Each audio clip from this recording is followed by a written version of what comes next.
বয়স বাড়লেও চেহারায় যৌবনের ছাপ ধরে রাখে যে 7টি খাবার।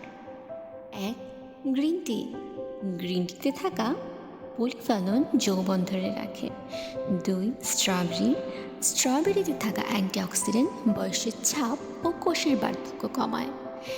৩. রসুন। রসুনে থাকা অ্যালিসিন ত্বক পরিষ্কার করে ও কোষের বার্ধক্য কমায়। ৪. বাদাম। বাদামে থাকা ভিটামিন ই কোষ পুনর্গঠনে সাহায্য করে ও চুলকে প্রাণবন্ত রাখে। ৫. কমলা। কমলাতে থাকা ভিটামিন সি ত্বককে টান টান ও তারুণ্য ধরে রাখে। ৬. টমেটো। টমেটোতে থাকা লাইকোপিন ত্বকের উজ্জ্বলতা বাড়ায় ও ত্বককে সুরক্ষিত রাখে। ৭. গাজর। গাজরে থাকা বিটা ক্যারোটিন চোখ ও ত্বকের উজ্জ্বলতা বজায় রাখে। প্রতিদিন এরকম আরও ভালো ভালো টিপস পেতে আমাদের পেজটিকে ফলো করতে ভুলবেন না।